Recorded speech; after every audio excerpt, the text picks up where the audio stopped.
Kunja Bihari Radha Madhava Kunja Bihari Jaya Radha Madhava Kunja Bihari Radha Madhava Kunja Bihari Jaya Gopi Jana Vallabha Girivaradhari Jaya Gopi Jana Vallabha Girivaradhari Jaya Gopi Jana Vallabha Girivaradhari Jaya Gopi Jana Vallabha Girivaradhari Yashodanandana Bhaja Jana Randana Yashodanandana Bhaja Jana Ranjana Yashodanandana Bhaja Jana Randana Yashodanandana Bhaja Jana Ranjana Yamuna Tira Vanachari Yamuna Tira Vanachari Yamuna Tira Vanachari Yamuna Tira Vanachari Hare Krishna Krishna Krishna Hare Hare Hare Rama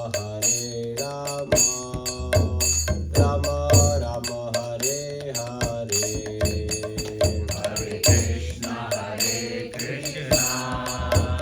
Krishna Krishna Hare Hare Hare Rama Rama Rama Hare Hare Jaya Prabhupada Prabhupada Prabhupada Jaya Prabhupada Jaya Prabhupada Prabhupada Prabhupada Jaya Prabhupada Jaya Jaya Prabhupada Prabhupada Prabhupada Jaya Jaya Prabhupada Jaya Jaya Prabhupada Prabhupada Prabhupada Jaya Jaya Prabhupada Jaya Jaya Gurudev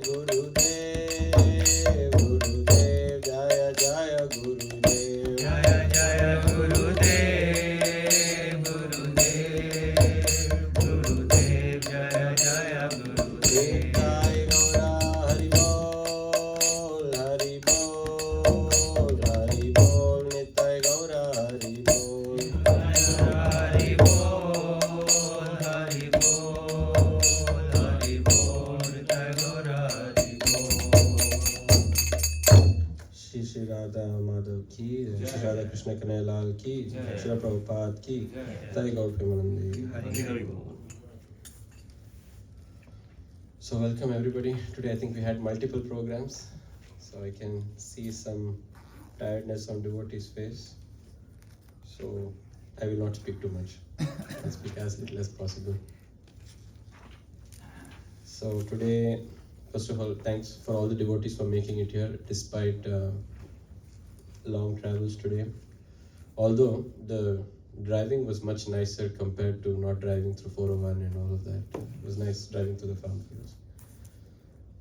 And we'd like to wholeheartedly thank His Holiness Gopal Krishna Goswami Maharaj, His Holiness Bhakti Marg Swami Maharaj, and all the devotees who worked so hard, who struggled so hard, and set up the ISKCON Muskoka temple. What we are seeing today is the end result. We should always remember that what we are seeing today, the wonderful altar, the wonderful deities of Radha Muskoka Ishwar, the wonderful deities of Narsimhadev at the back, the Ramchandra deity at the back, the fully reddened deity of Hanuman at the back, and that wonderful, very nice setup. So it's the end result. And did anybody observe the glass paintings on the side, the see-through? It's very, very, very nicely done. So, and all of these devotees, Maharajas that I mentioned, have worked really, really hard to provide us this with an end result. as what we see today. So obviously, after looking at such a thing, the thing that comes to our minds is, why not we have something like that in Stouffville also? Is that right? So again, by the blessings of Maharajas and devotees and everybody, and by the blessings of Shri Radha Krishna Kanayalal, you never know, the soon can come sooner, and we might have a wonderful temple here in Stouffville. In fact, we should have a wonderful temple here in Stouffville, and and we pray for that. We take the same inspiration from the devotees of Muskoka, and want to have something in Stouffville with everyone's. It's an effort, like Prabhu was saying, squirrel, right? So it's everyone's effort. We all put little in by providing us services, and we will definitely have a nice temple. But until that temple comes, we are in this temple, and this temple is also as good as the new temple that's going to come. Okay, so today we will be reading from Srila Prabhupada's Bhagavad Gita as it is, from chapter 7, text 17. Om Namo Bhagavate Vasudevaya. Om Namo Bhagavate Vasudevaya. Om Namo Bhagavate Vasudevaya. Om Namo Bhagavate Vasudevaya. Om Namo Bhagavate Vasudevaya. Om Namo Bhagavate Vasudevaya. Text 17. Tesham Jnani Nityayukta Tesham Jnani Nityayukta Eka Bhaktir Vishishyate Eka Bhaktir Vishishyate Priyo Hi Jnani Notyartham Priyo Hi Jnani Notyartham Aham Sacha Mama Priyaha Aham Sacha Mama Priyaha Tesham Jnani Nityayukta Tesham Jnani Nityayukta Eka Bhaktir Vishishyate Eka Bhaktir Vishishyate Priyo Hi Jnani Notyartham Priyo Hi Jnani Notyartham Aham Sacha Mama Priyaha Aham Sacha Mama Priyaha Tesham Jnani Nityayukta Tesham Jnani Nityayukta Eka Bhaktir Vishishyate Eka Bhaktir Vishishyate Priyo Hi Jnani Notyartham Priyo Hi Jnani Notyartham Aham Sacha Mama Priyaha. Aham Sacha Mama Priyaha. Devotees. Tesham Jnani Nityukta Tesham Jnani Nityayukta Eka Bhaktir Vishishyate Eka Bhaktir Vishishyate Priyo Hi Jnani Notyartham Priyo Hi Jnani Notyartham Aham Sacha Mama Priyaha. Aham Sacha Mama Priyaha. Mataji.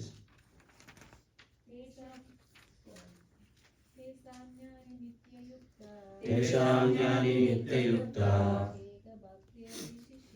Eka Bhaktir Vishishyate Priyo Hi Jnani Notyartham Aham Sacha Mama Priyaha.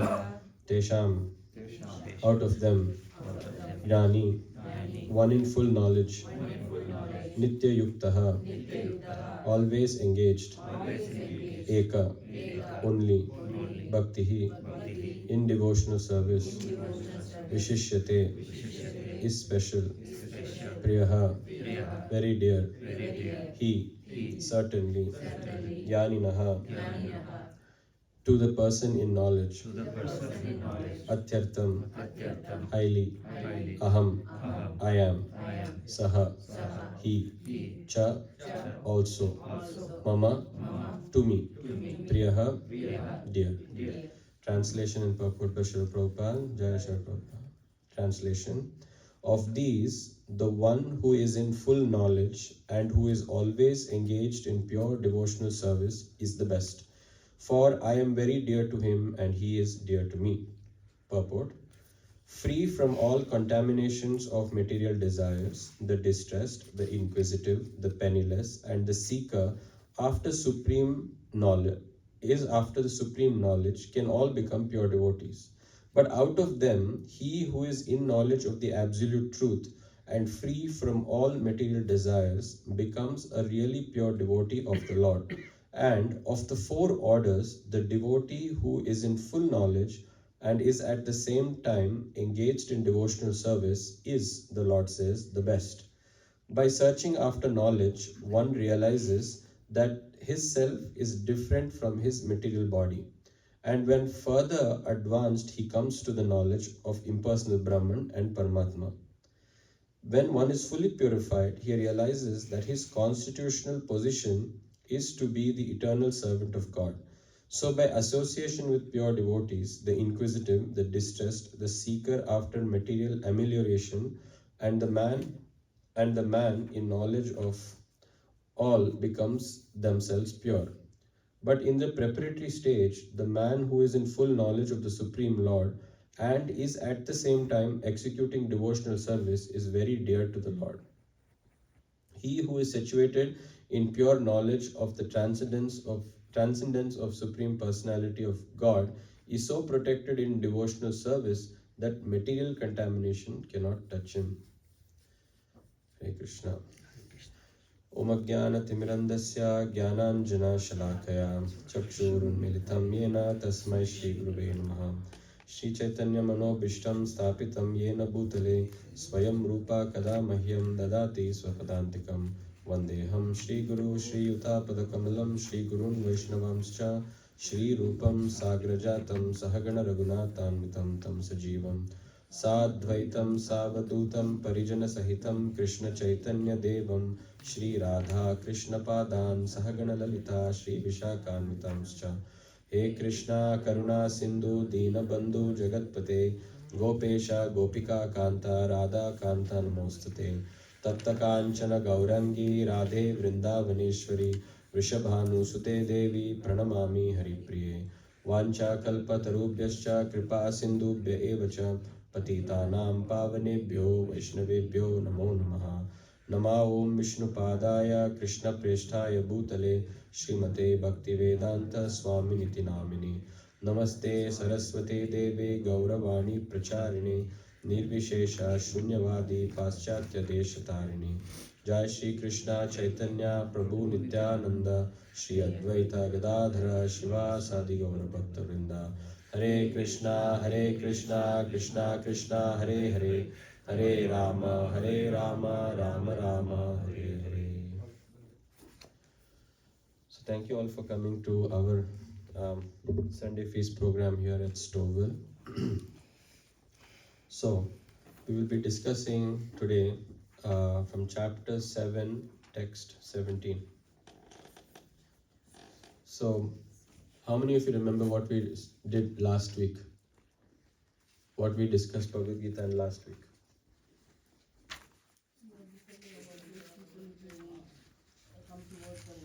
Okay.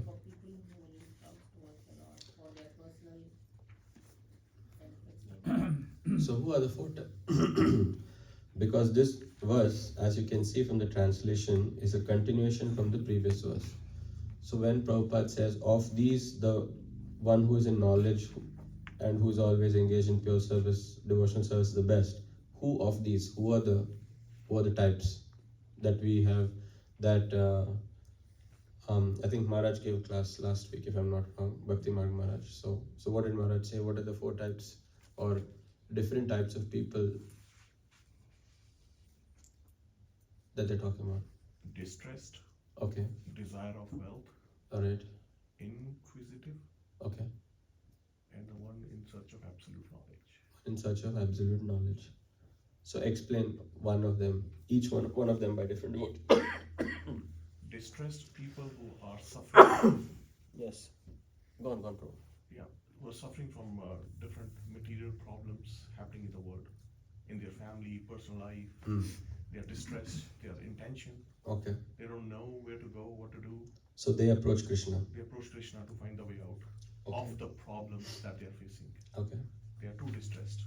Okay. Anybody else or the other one? I think if you run into loss in business or is not able to make enough money, he needs wealth. He needs wealth. Yeah, so desire of wealth. Okay. What's next?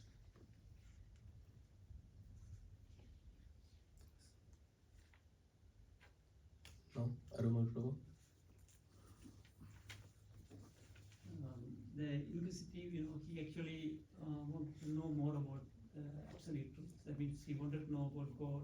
About God, yes. God and everything. He's something kind of jnani kind of person. He just wanted to know something. If inquisitive is Jnani, then what is Jnani? Jnani means something he's away from all the material thing and he's not interested in any of the material thing. He wanted to know something beyond material. That's why he's going to. But you're saying the inquisitive is a jnani. Inquisitive is not necessary. Yeah, not necessary to be jnani. Possible for jnani too. Possible for jnani too. Then what is jnani? Jnani means, yeah, that's beyond. He's beyond that. That means he's absolutely away from the material and doesn't have any material attachment. Fair enough. Okay. So we heard briefly what the 4 types of people are that come to Krishna. And here Prabhupada is saying, rather Krishna is saying, that the person in knowledge of me, there are 4 types, right? Artho, Artharthi, Jnani, Jigyasu. So Prabhu said, a person who is distressed. You said, Prabhu, you said the person who is penniless or in search of wealth. Prabhu said person who's inquisitive, somebody who just wants to know about God. It's just inquisitive, just curious by nature and wants to learn more. And then the 4th person is the person who has knowledge, who has the knowledge about the God. But here Prabhupada is actually talking slightly a 5th category of people, which is not mentioned in the previous verse. Krishna is talking about a 5th category of people, a slight deviation. What he's saying, that a person who is in full knowledge, but at the same time performing devotional service is dear to him, right? So what it means is that an inquisitive person is one who goes searching after God. He keeps searching. What is God? Who is God? And frankly, there are many types. If you look into ourselves, we may have a tinge of it somewhere, right? We wouldn't say that we are not completely inquisitive devotees. At least I wouldn't say that. At the same time, we cannot say that we are also not after wealth or distress. So, I would say a huge, big category of us, good percentage of devotees usually come to Krishna, to anybody for that matter, because they're distressed in life. Distress probably hits number 1, and then want of wealth or of many sorts of material opulence, all categorized under wealth. And then there is also a good percentage of devotees who are just inquisitive by nature. What are they doing? Who are these people? Why are they dancing up and down? Why is their hands raised every time? Right? What is that 2 lines going on top of the head? What is the leaf on the bottom? So they're just inquisitive. So they'll come, they will sit, they will try to hear, and they will just, then they'll be confused also because we'll be saying something, they will not be understanding something. So then they'll be like, oh, I want to ask more questions. What is going on? What should I do? They want to ask like every bit in detail. So they are inquisitive people by nature. The Gnani, on the other hand, he is at a stage, you can say, I would try to say that a Jnani was, this is not written here, but this is my understanding, that a Gnani was once upon a time an inquisitive person who eventually becomes a Gnani and who understands. And here what Prabhupada says in the purport, that he realizes who he is and he realizes his relationship with the Lord. Like he knows the distinction between the two. So now my question is, who are we and what are we in connection with the Lord?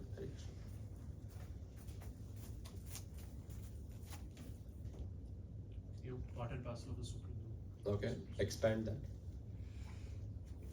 When you say you are part and parcel of the Supreme, so we are in quantity we are inferior. Okay. But in quality we are almost same.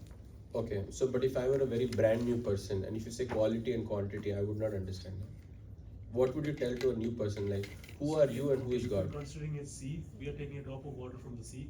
That's water have the same characteristics of that of the sea water, right? Okay. So in quantity wise, Krishna is the sea and we are just a tiny drop of water. Right. But in quality wise, it's only salt, right?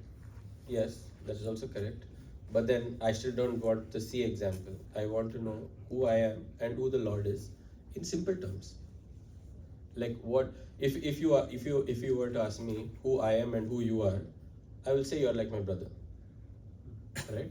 Or I would say you're like my younger brother or elder brother. So the third person hearing this will say, oh, these people have a relationship, correct? Third person, like if any other devotees will think that these two devotees have a relationship, correct? So in relation, so first of all, do we have a relationship with the Lord? Yes, we do. We do. What kind of relationship? So I'm the body, but I'm not really the body. I'm the soul.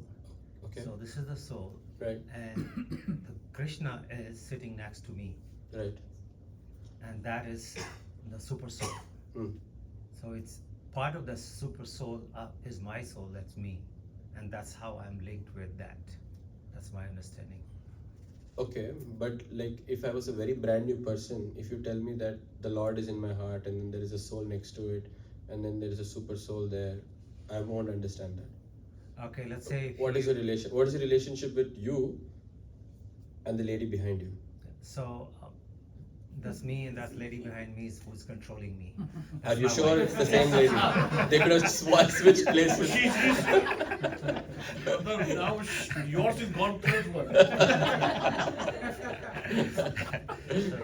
That's my super soul. That's a tough Hare statement. Krishna. Heavy Hare Bol, statement. Hare Bol. Jai. Okay. No, but jokes apart, like we have a relationship, but we have a relationship in terms of the I would say in this material world, we are two independent souls. We have come to this world. But a new person will ask you, what is the relation between you two? What will you say? We're two independent souls in this material world. I'm her husband. She's my wife. Exactly. Yes. That's all. Yes. You're right now. Yes. You're a husband and your wife. I know we are sitting in a philosophical class and we have to give those answers. But similarly, what is a relationship with the Lord? So I'm the servant. He's my God. You're the servant and He's the God. he's your God. It's that simple. So the thing with Jnani is he realizes this fact. Now we are saying verbally. It's a verb, like it's a memorized knowledge or heard knowledge, right? But Jnani for a fact knows that first he knows that there is a Lord there up there, and then he understands that there is a relationship between me and the Lord, and then he also understands the fact that I am not this body and I am the spirit soul, and he knows it for a fact. So Srila Prabhupada is discussing the same point with one Professor Hopkins, and so Prabhupada gave this example. Everybody's heard of Socrates? I think he was a Greek philosopher, if I'm not wrong, Greek philosopher. But Socrates, in those times, he believed that the soul was indestructible. And apparently during those times, if you came up with such philosophies, you would be awarded death. Because they didn't want to believe such stuff. Right? So then Socrates was, for whatever reason, he was condemned to death. And then when those people who asked for your final wishes, last whatever that thing, so they asked him, how would you like to be buried? So Socrates answered in one line. He said, first you catch me, then you can think of burying me. So what does that mean?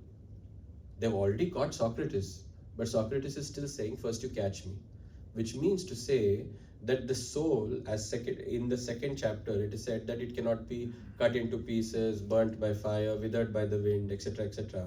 The same way, the soul cannot be captured and put underneath some soil and try to bury it. So what he was trying to say is, you just got the body, but the soul is ever living, always living. So Ajnani is very much in tune with this fact that, and see, one is to know the knowledge, and other one is to behave what we know or act in what we know. So we always teach our children and we tell ourselves also that honesty is the best policy, and so many of these other things.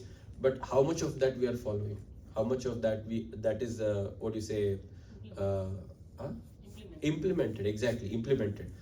You walk your talks, right? So you can say something, but if you're not walking it, that means you have not realized its importance or its value in your life, or you don't know what's its value in your life, or you know what's the value in your life, but it's not just hit you yet, right? Common example is that all the roads here have a speed limit, 60, 80, 100, and today when we're driving to Muskoka, so if you remember in the farmlands and all, I don't know, you guys also went through the farmlands, right? So usually the speed limit is 80 or whatever, 80, but you see that the road is wide open, so you would just start cruising at 100 or 110, correct?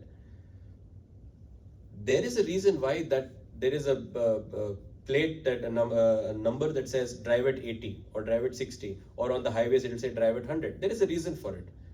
But we also know what's the reason. We all know what's the reason why it says in school zone drive at 40, or in some other zone drive at 50 or 60. We all know it, right? Correct? We agree? We all know or we don't know? We know. But we, at times, we don't tend to follow it. Very truthfully, we don't follow. We see road is empty. In the night, no school is functioning. Why I should drive at 40? No children are there at the dead of night. Let me drive at 10 or 20 more. Or in a farmland, it says 80. Let me drive 100 and let me go through. But we never realize the fact that why it is there, unless and until something unexpected happens to us. When we get into an accident, God forbid, or when we get into some sort of turmoil, or when you go in a certain speed, probably there is a railway crossing or something, your tire goes and hits the railing and the tire bursts, then you realize at that point, I shouldn't have been driving at this speed. You realize the mistake. From next time onwards, you don't go at that speed. You're very careful. Railway crossings become a very, like an alert in your head. This is called realize. You realize, but you realize after you've got, some incident has happened, correct? Gyani does not wait for any incident to happen. As and when he's in pursuit of this knowledge, and when he's gaining in this knowledge, he comes to a realized platform where he knows very well that I am not this body, I am the soul, and he behaves also that way. And he also knows that he knows who the Supreme Personality of God it is, and he knows what is his relationship with him. A Jnani, philosophically speaking, is not controlled by the three modes of material nature. He's beyond the three modes of material nature, but at the same time, he's not in the previous chapters, in the previous shlokas, we have heard that there are three types of realizations of the Lord. Right? We can perceive the Lord in three ways. What are the three ways we can perceive the Lord in? Perception. What are the three ways we can know the Lord? Brahman, Paramatma, and Bhagwan. So what do we understand by Brahman and Paramatma and Bhagwan? Okay, so we'll give a simple example. So Prabhupada gives this example that right now you see the sun, right? We are perceiving the rays of the sun, right? And therefore it brightens up. That is called Brahman realization. You realize that, okay, there is some, from the sky rays are coming and it is brightening us. So therefore the rays are very essential. We agree the rays are essential? So therefore that is called Brahman realization. The Lord, not just the sun rays, but the effulgence that's emanating from the body of the Lord is in the form of light, and it brightens actually the whole of the creation. So that is an understanding of Brahman realization. This is in a very, I would say, very watered down way, but this is Prabhupada's analogy, right? So that is the Brahman. We perceive the Lord through the rays of the sun. But we also know that sun is one huge globe, correct? Further, we study a little bit more, we hear classes, or we go through education, we come to know that it is not like there is not light just coming from nowhere. There is a source of light, like an instrument which is producing light, just like a torch. The whole torch is a body, right? And the torch is producing the light, rather, right? Similarly, the sun globe, it is producing the light. That means that aspect is what is called as Paramatma realization. Realizing that there is Paramatma there everywhere.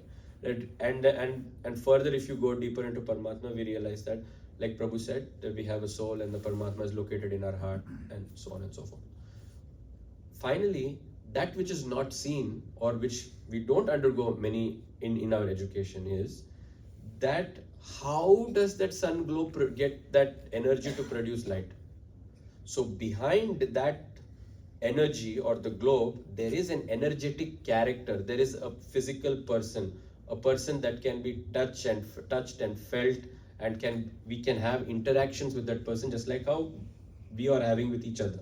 That is called Bhagwan realization, right? So a Jnani is only until, very ideally speaking, he is beyond the three modes of material nature, but he is in the impersonal realization, or rather the Brahman realization.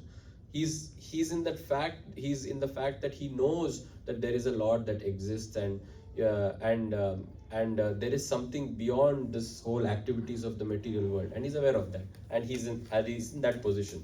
And that is what So when he's in that position, he does not know all the qualities of the Lord that we discuss. He's not into the personal aspect of the Lord. When such a jnani comes in touch with Krishna, or when he comes towards Krishna, and along with that, knowingly or unknowingly, he comes and he performs some sort of devotional service, that Brahman, that impersonal realization, he gets uplifted to the Bhagwan realization, as in he will know the Lord for who he is, and will have that one-to-one interaction, or what to say, the Lord is not a human, but for a lack of better terms, human-to-human interaction.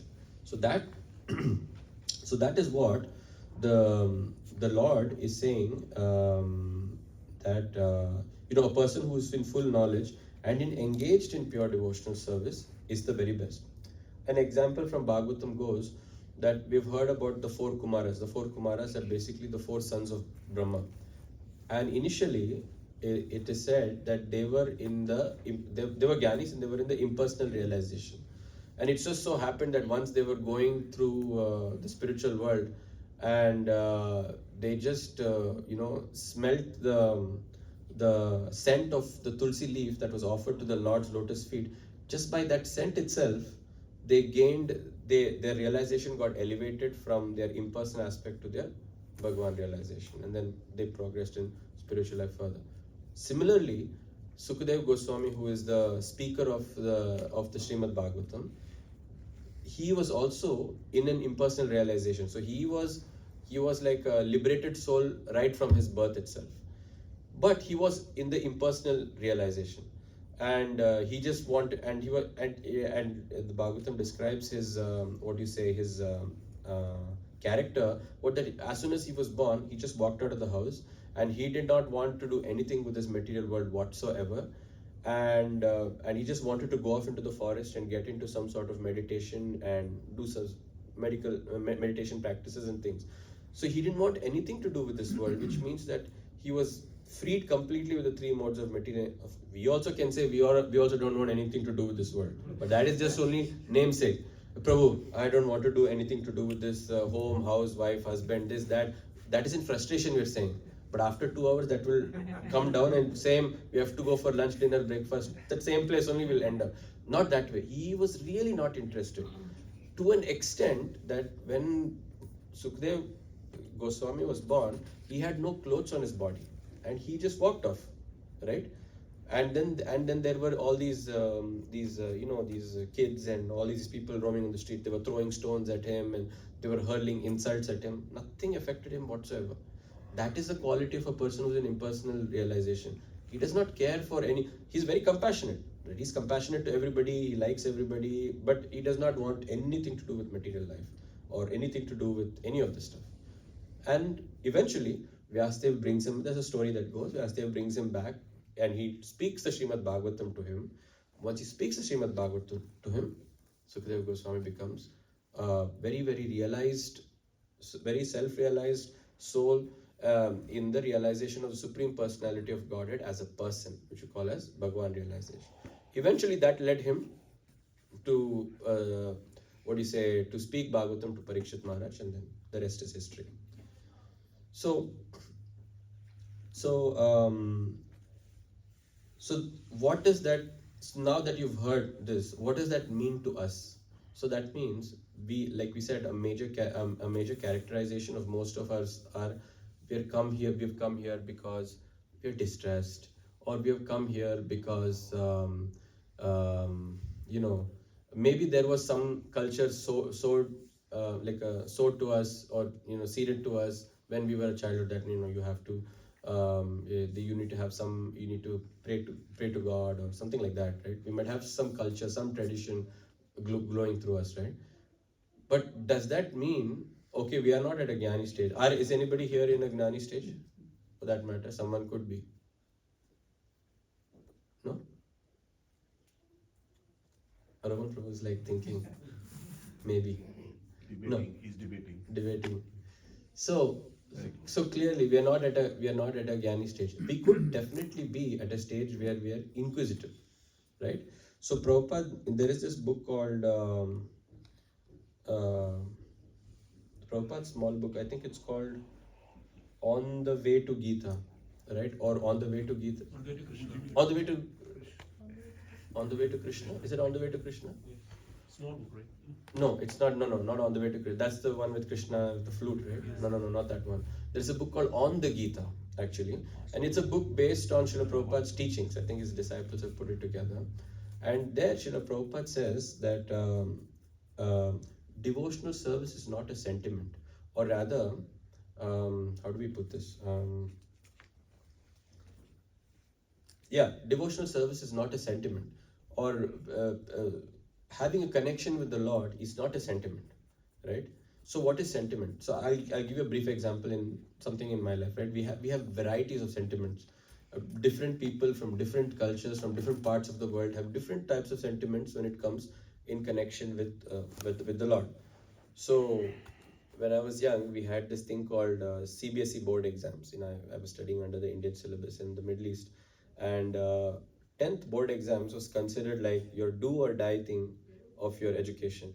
You could have fooled for 9 years of your life from grade 1 to grade 9, but 10th you have to buck up, right? That's what our parents used to say, the society used to say. When you enter 10th grade, it was like nobody likes you anymore, because the shopkeeper saying this, because you should live in the same place, right? Shopkeeper saying 10th grade, what are you doing now? Go home and study. The istri wala is saying, why are you here? Go home and study, I'll bring the clothes. Parents are saying, parents' friends are saying, people who have gone from grade 10 to grade 11, those people are saying, buck up, otherwise finish, your life is done, right? I don't know if anybody has gone through that scenario, but also you've gone through that scenario. But you're an exceptional student, you're a Gyani, it's okay. We are like, So there was a custom that all these Indian, we used to have one Krishna temple in the Middle East, in that place. And right before the board exam started, so board exam usually runs for 2 months, like from July to maybe June to, let's say June, July, August, 2 months. And it's spread over, you have study holidays and all of that stuff. So right before the board exam starts, everybody, all the students would go to the store, buy new pen. And we used to have ink pen those days, right? Buy ink pen, rush to the Krishna temple and put it in his lotus feet. Right? Has anybody heard of that before? Or is it the first time you're hearing?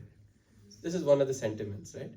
And that day in the morning, never ever in the entire year, you would see people at morning at 7 o'clock in that temple there. But that particular day, everybody is raising the pens and is offering to the lotus feet of the Lord. Please. And then sometimes so many pens are coming, like flowers are coming. So sometimes the priest would just take the pen, touch it and give it back. He said, no, keep it. Other feet also keep little bit more time, right? So the thing is the intelligence stored in the pen or inside the person writing with that pen? No? So there is no devotional service here. Krishna is your order supplier. I will touch the pen to his lotus feet. Somehow, my son, who is useless fellow, the pen will start writing automatically all the answers, checking all the check marks and Scantron sheets and all of that. This is the idea. Although most parents would never have thought why they are taking the pen to the Lord. Nobody has thought of that. They are just taking the pen because, one, because everybody is doing it. Two, because maybe it might have, let's not leave any stone unturned. Let's do everything. Send him to tuitions, you send him to after classes. After doing all of that, then father, one night before the exam, take the book and ask him one question. That fellow will not answer. He's like, oh my God, hopeless fellow. Then he'll take his pen, eraser, everything, offer to the Lord. Maybe these might act. If he doesn't act, at least these will act. Right? So they'll come up with these crazy things. So this is sentiment. This doesn't work. Has it ever worked? If offering the pen to the Lord could have made the student excellent, why then the pen only can write the exam? The student need not go also. Just go, leave the pen on the paper and pen will write the exam. No? Sentiment. This is a sentiment. Another very famous sentiment which I have seen is somehow or the other, how do I put this? People believe that, if you're having some problem in your life, so this might not apply to a lot of people. A lot of people will feel that, okay, I am undergoing through some sort of distress. And distress amongst the elderly folks means right away go and see an astrologer who will guide you through things. Astrologer also is also shaky. He himself needs an astrologer for himself. But they will go and say, they will,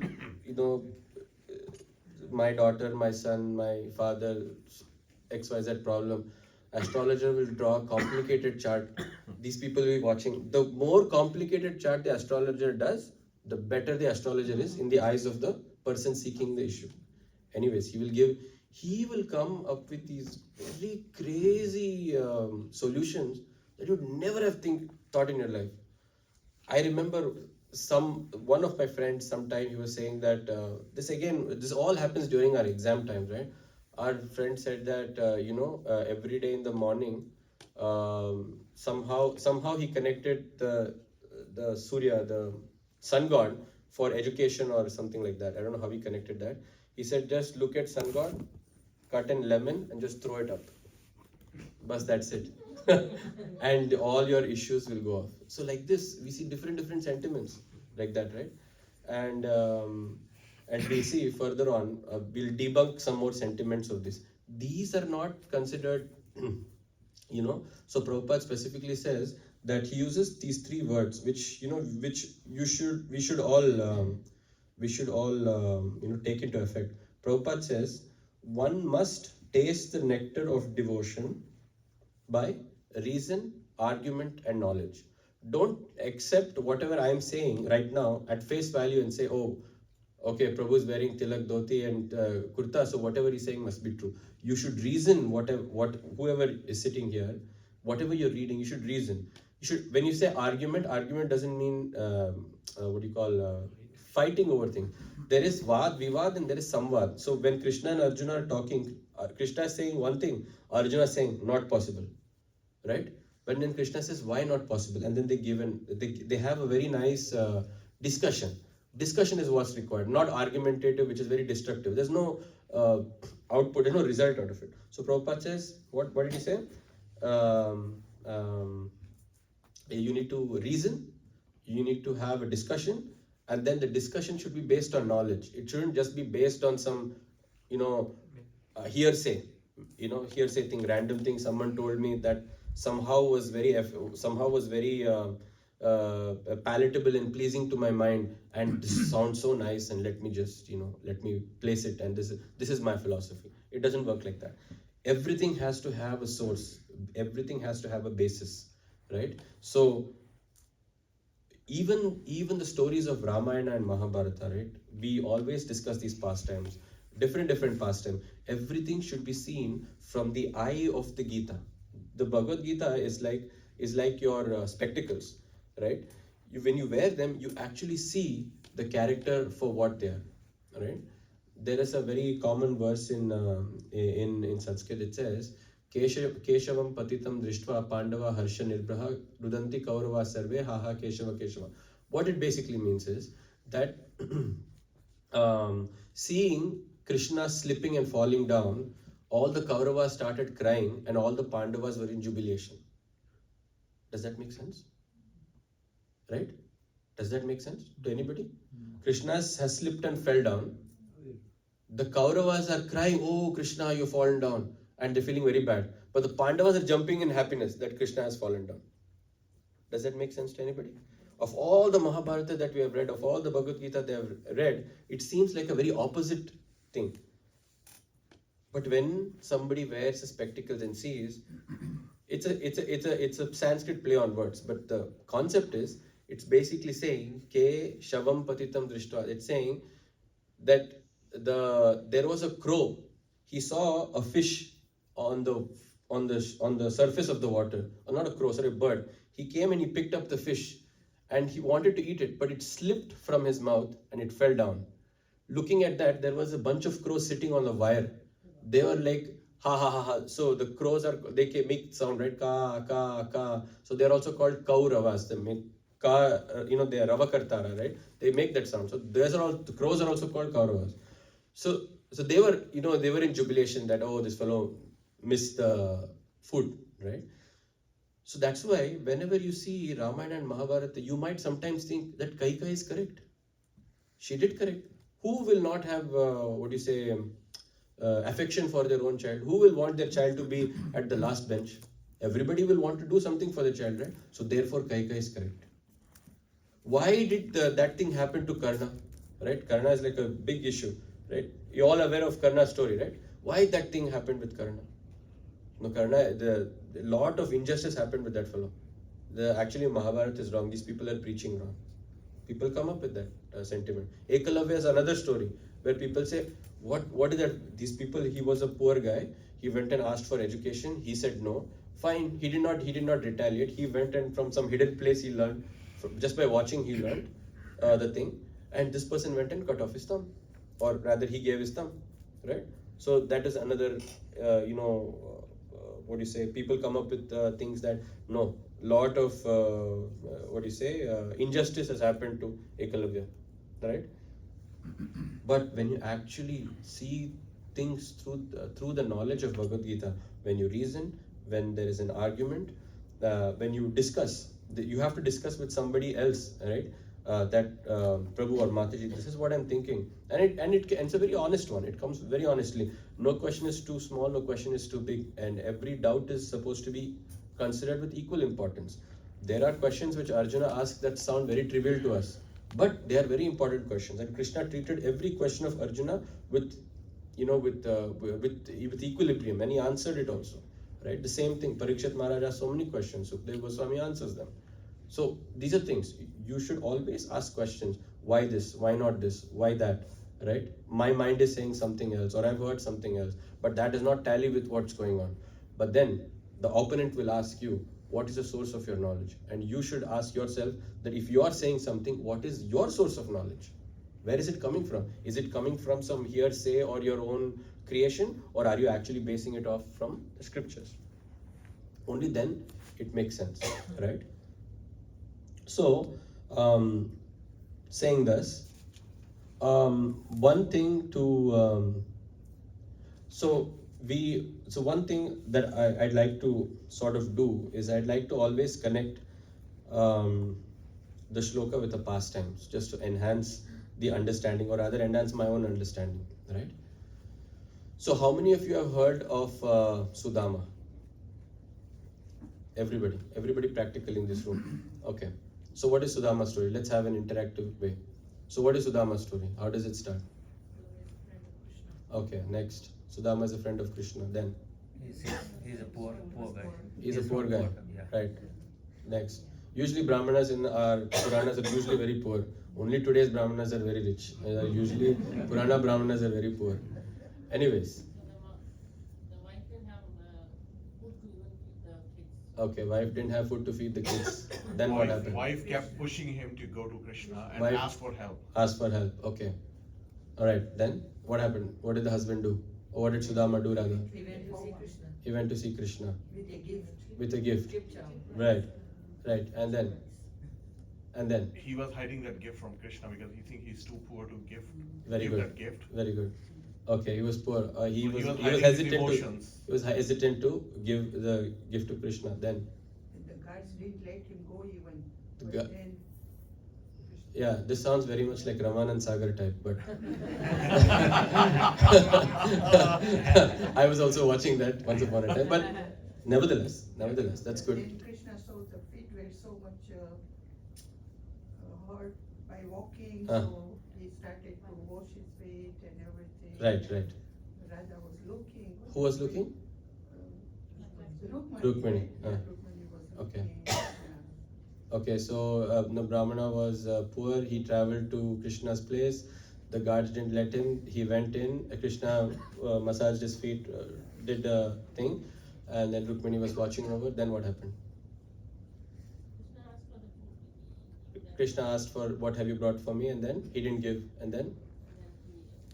He ate one handful of Okay. Rukmini stopped him because Rukmini takes the next mouth, Ah, then next morsel. it's like she has to become the servant of. Right. And then what happened? Without even asking Krishna, give him all the offerings. Right. And then? Krishna ate 2 times chipped rice. Okay. Then? Okay. saw the house change. Right. His house changed to palace and all of that. And then wife also become like a goddess of fortune. Yeah. So, and She was happy now. She was happy now. Very nice. How many of you like Sudama's story? Nobody? It is a story. Huh? It is a story, yeah. It is just a story, or is it like a real story? It's a real story. Real story. you see in Dwarka, there is the Sudama pit. Oh, there is a. Yeah. Oh, I didn't know that. There is a Sudama pit. Where Okay. there is actually the palace of Krishna, where Krishna actually washed the Sudama's feet. Right. That place is still there. And there's the Sudama's village also. Fantastic. So, how many of you would like this in our lives? That we just walk towards Krishna. See, you are saying to become poor. You ask anybody today, even if they have $10 million, say we are very poor. I ask them how's life going. Bas chal raha hai. They are doing fantastic. Bas chal raha hai. They are worried if we say too much, किसी का नजर लग के, then everything will go off, or we don't want to say anything, or everybody is poor today's day. Actually, how much ever rich you are, people will say we are still poor. Anyways, we are poor. How many of you would like to just like walk towards Krishna and then you come back home and it's changed, 2 garage turned to 3 garage, or I don't know, something else, right? We'd all like that. Why wouldn't nobody likes that? Or is I'm the only one who likes it that way? No? Nobody? You're a married man. Oh, you're not married? That's right behind you. You remember somebody sitting behind. I haven't finished yet, so you should listen to your wife. That's what it is. That's all about Sudama's story. Listen to your wife. Okay. So let's dissect the story little by little and try to understand. So a lot of the times, it is said that, or rather we've heard it from, we might have heard it from places that we glorify Sudama to the peaks, but we tell that the wife was the reason that she wanted wealth. Krishna book, chapter 80 or 81, which talks about Sudama Vipra's pastime, says that both the husband and wife, both were thin, meek, and they were self-satisfied. Both were actually self-sufficient. Both didn't need anything, right? And like Mataji said, she as a mother was worried about her children, and she was also worried about her husband, he was so thin that his veins could be seen, his bones could be seen, right? So she just implored him, said, your friend is the king of Dwarka, right? You are following Brahminical culture to the core. You're doing everything. You're just self-sufficient. Whatever is coming by way of destiny, you're having it and you're enjoying it. Or you're using it for your own for a benefit. You're not asking for anything extra. But we have come into such a situation that we don't even have few drops of milk or anything to feed the children, and you yourself are looking very impoverished. So like that, she implored him, just go speak to him. Maybe he'll give you something in return, and that is enough for us. That will maintain us. That is her concern was. For herself, she did not, like Bhagavatam and Krishna book and Srila Prabhupada are very clear about it. Mataji never wanted anything for herself. She was very much concerned about her husband and the children. So that is point number 1. Prabhupada at this point, he comments, he says something that Sudama was such a level of a devotee. He had very well understood the fact that in life, in the given life of a person, whatever comes by destiny is what is the wealth that is there. If in your destiny, if only $100 are written, no matter how hard you work like a donkey, 100 will never become 101, or 100 will not become 99. 100 is 100, right? And whatever suffering that comes in your destiny, you will have to suffer it, no matter what you do, right? Of course, that does not mean we don't do anything and we sit down quietly. That's not the conclusion of it. The conclusion is that the person must be in knowledge of this aspect, that whatever is there in terms of karma that's supposed to come to you, good or bad, will always come, and you have to either enjoy or suffer it, right? So, but because his wife was imploring him so much, he goes off to Dwarka. He goes and meets Krishna and everything like that. Krishna's reciprocation to the devotee. Here Krishna says, what does he say? Those in full knowledge and who's always engaged in pure devotional service is the best. Sudama was in 100% knowledge of the Supreme Personality. He knew the Supreme Personality of Godhead for what he was. And he also was performing pure devotional service. Sudama is not an initial devotee. He's a devotee who's already realized person. So when he goes, when Krishna says this aspect, he is dear to me. What does this dear to me mean? Right? What is Krishna? What does it mean, dear to me? That means Krishna is like my distress destroyer. That whenever I'm distressed, I will come and save you. Or that is not what dear to me means. The reciprocation Krishna shows is what is dear to me means. When Sudama goes, like Mataji said, Sudama's clothes are torn, his dhoti is torn, he is not looking good, very impoverished. If somebody looks at him and such a person, if he walks into a place with palaces and all of this sort of stuff going on, he look like a black dot. He look like that, this person should not belong here, sort of thing. So Krishna takes him, massages his feet, offers him water. Immediately, Rukmini Devi, she takes a fan and she starts fanning him. Right? All of this happens. Then Krishna takes him and Krishna gives, first when Krishna sees him, it actually says Krishna embraces him. And all the other onlookers, because they are residents of Dwarka, three things, they've noticed that Krishna only embraces two people and nobody else he has not embraced in Dwarka. One is Rukmini Devi, that happens in the internal quarters, and the other one is Balramji, which is Krishna's elder brother. Who is this impoverished, scrawny looking person, with torn clothes? He may be a Brahmana. So many Brahmanas come and visit Krishna. But this particular person, Krishna has embraced him, has embraced him with his chest and he's hugged him. So they thought that this guy must be really something special. And then Krishna takes him, after all the, massaging his feet and washing with water, he takes that water from his leg and he applies it on his forehead, on his head, and he takes him for a walk. And then they discuss all the childhood memories. They used to study in the same Gurukul together as children, and they discussed all these pastimes. They laughed, they cried, they had wonderful time, and then they came back. And like Mataji mentioned towards the end, he says, your wife must have given something for me. She would not have sent you empty-handed, right? And he said, then he was feeling, Krishna gave him like these best of the juices and fruits and so many other palatable dishes that Sudama had not ever seen, right? He had treated him so well. And then Sudama's thinking, my wife gave me some paltry chipped rice. How I can give that to Krishna? How I can give it to him, right? Internally, he was not sad that, Arey, my situation is like this and I cannot give Krishna anything. He was not sad. He's like, I am like this and I'm happy like this. But he was only feeling how I can give this to Krishna. How I can give this particular thing to Krishna. He didn't want to give it to him, right? And then like Mataji said, snatched it from him and he said, and look at Krishna's compassion and his thing. He said, oh, what a beautiful rice you brought, and you're hiding such great prasad from me.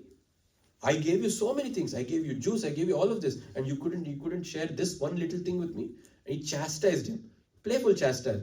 Sudama was like taken aback, such paltry thing, and its smell is coming from that place. It's not like fresh also. And Krishna is saying that Krishna knows that Sudama, his wife, sent him here to ask me something. Sudama never asked him anything. Not once, from the beginning till the end. He never asked him anything. He just ate, like Mataji said, that whole morsel. He ate it. And she was about to take another one. And then Rukmini said, you don't have to do that. I'll take care of him. Whatever that needs to be there, I'm there for him. Right? Pastime is over. They bid goodbye. He goes back home. And while going back home is the most important part. Because he's thinking what all happened. My Krishna is such an... See, if you go to a person like that, who is very thing, and he can see from your outlook only that you're, very, poorest of the poor, at least he will offer and say, I think you're in some sort of trouble. I think you need some help. You tell me what help you want, I'll help you. Right? Krishna never asked Sudama what help you need. He never asked him. But we might think, I went over there and, that person should have understood that I could not ask. It's very difficult for me to ask. At least he should have put one step forward and helped me. That is a normal human tendency. Sudama's tendency, realized soul, is like, my Lord is so great that he offered me everything, but he never asked me what opulence I need or what I need. He wants to keep me this way because he knows that the second I get wealth, I will forget him. Right now, I am thinking of him 24/7. My life is fantastic. I may be getting one-time food in 1 week, but I am surviving. I am doing good. I am thinking of Krishna. I am performing devotional service. I am very much attached to him. I love him. But the second wealth comes in, all of this might go out. So therefore, the Lord kept me in this condition. How my Lord is so merciful unto me. This is Sudama's thought process while he's going home. I gave him, and he snatched that paltry little chippered rice from him, and he had it. And he's saying that is great. And look at his wife. She was wearing, she looks like the goddess of fortune. She is the goddess of fortune. And right away, as soon as the husband started pressing the leg, she immediately started fanning me. I am so dirty. And I don't know what she saw in me that is worth of that much respect that she started fanning me. These are the thoughts that are running in Sudama's mind. And he's so happy that, he felt that at least, and he's thanking his wife. Because of my wife, I was able to go and see Krishna and have that one-on-one meeting. We enjoyed our time, and all of this went on. When he came home, like we all discussed, the house turned into palaces and so many things. He was confused whether he came to the right spot or not, because when he was thinking, maybe he felt he took a wrong turn somewhere. But anyways, so a couple of people came, they welcomed him home. His wife came, she welcomed him, she bowed down to him, and then he was thinking, all I gave was some paltry little chipped rice that got converted into this opulence, right? That too I didn't give him. He snatched it from me and he gave it. What it means, multiple things it means. That what you give with love and affection to Krishna, Krishna reciprocates. Now, this doesn't mean that you give chipped rice and you expect basmati rice. That's not the meaning of this thing. The meaning is that you should understand Sudama's level of how he was viewing Krishna. He was not viewing Krishna as the golden hen that provides all the gold and jewelry and wealth and destructor of my distress. He could be destructor. Krishna is the destructor of distress. But he was happy where he was. He was happy doing devotional service where he was. And that is exactly what is speaking in this verse. That is what Krishna means. He is dear to me. To that person, aham bhakta paradina. I am underneath that person. He is above me. That is what dear means. For us, dear means that me and Aromal Prabhu are very good friends. He's very dear to, I will say he's very dear to me. Dear to me means that I'll probably talk to him nicely. I'll invite him home. I'll give him prasad. We have nice conversations, right? We will do all of that sort of stuff, right? But for Krishna, dear means he is ready to give himself to that person, right? That is what dear means. And this reciprocation that we see in Sudama, after getting the opulences also, what was Sudama's reaction? Sudama was thinking Krishna didn't give me opulence because I am such a sinner that if I get opulence, I will forget Krishna. Then what is Sudama's next thought process? He got the opulence. Then Sudama was thinking, I didn't ask for him. I just gave him chipped rice. Out of his generosity, he gave me all of this. I should only use whatever is necessary for me. Sudama never, with the opulence that we had, the Krishna book describes that huge palaces, parks, birds, like his place had turned into like some next city, right? And Sudama just said that I will just use whatever is necessary for me. Then I will not waste my time with these opulences. I need to go and think of Krishna and do devotional service. So I felt that this pastime very much corroborates with today's verse, and hopefully that would have given some understanding to today's verse. Saying this, I think I went about time. But if you have questions and things, I think we'll take it afterwards. We'll take it afterwards because I think they have time. Hare Krishna. Hare Krishna.